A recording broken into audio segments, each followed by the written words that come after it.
करेंगे सूरदास जी का जीवन परिचय, जो कि परीक्षा की दृष्टि से बहुत इम्पोर्टेंट है।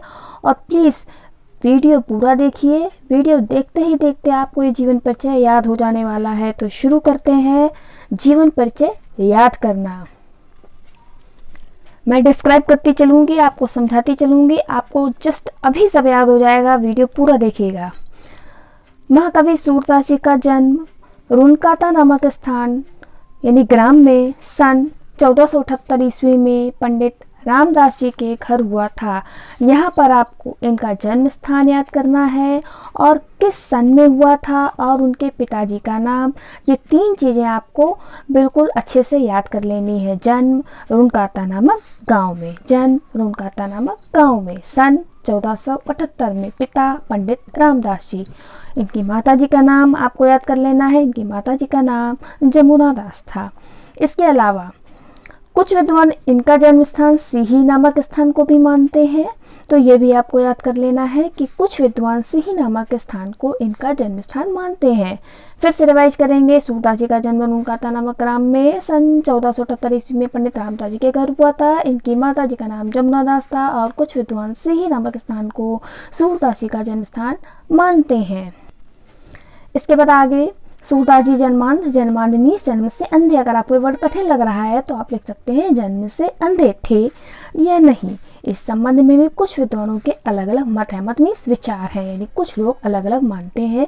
कुछ कहते हैं कि जैसा बाल स्वरूप का सुंदर और मानव स्वभाव का सूक्ष्म सुंदर वर्णन सूरदास जी ने किया है, जन्म से अंधा जन्मांध, जन्म से अंधा व्यक्ति कर ही नहीं सकता। तो हो संभवतः मीन्स हो सकता है वे बाद में अंधे हुए होंगे। अगर आपको हिंदी कठिन लगती है तो इसलिए मैंने आपको इन शब्दों को थोड़ा सरल कर दिया है कि सूरदास जी जन्म से अंधे थे या नहीं। संबंध में विद्वानों के अलग अलग मत हैं। कुछ लोगों का कहना है कि बाल स्वरूप और मानव स्वभाव का जैसा सूक्ष्म और सुंदर वर्णन सूरदास जी ने किया है, वैसा कोई जन्म से अंधा व्यक्ति कर ही नहीं सकता। हो सकता है कि वे बाद में अंधे हुए होंगे। उम्मीद है आपको इतना याद हुआ होगा। इसके बाद हम इनके गुरुजी, सूरदास जी के गुरु का नाम श्री वल्लभाचार्य जी था, यानी शिष्य हमारे उनके स्टूडेंट जिसे इंग्लिश में कहते हैं। सूरदास जी श्री वल्लभाचार्य जी के शिष्य थे। सूरदास जी पहले तो दीनता के पद गाया करते थे, लेकिन जब से वे अपने गुरु के संपर्क में आए थे, यानी वल्लभाचार्य जी के संपर्क में आए थे, तभी से वो श्री कृष्ण लीला का गान करने लगे।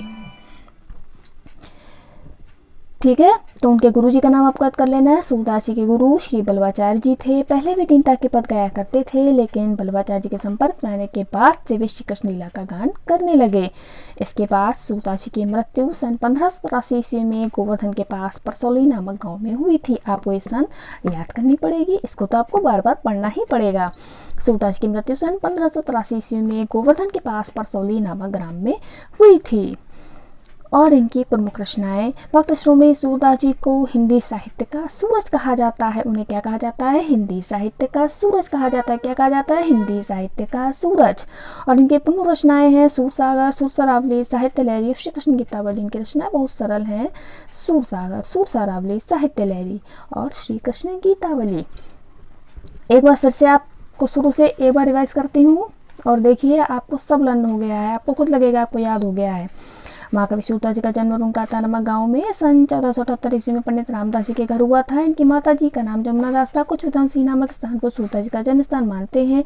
सूरदास जी जन्म से अंधे थे या नहीं, संबंध में विद्वानों के अलग अलग मत हैं। कुछ लोगों का कहना है कि बाल स्वरूप और मानव स्वभाव का जैसा सुंदर वर्णन सूरदास जी ने किया है, वैसा कोई जन्मांध व्यक्ति कर ही नहीं सकता।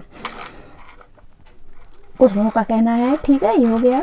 उसके बाद में हो सकता है कि बाद में अंधे हुए होंगे। सूरदास जी वल्लभाचार्य के शिष्य थे, यानी गुरु श्री वल्लभाचार्य जी। पहले सूरदास जी दीनता के पद गाया करते थे, लेकिन वल्लभाचार्य जी के संपर्क में आने के बाद से वे श्री कृष्ण लीला का गान करने लगे।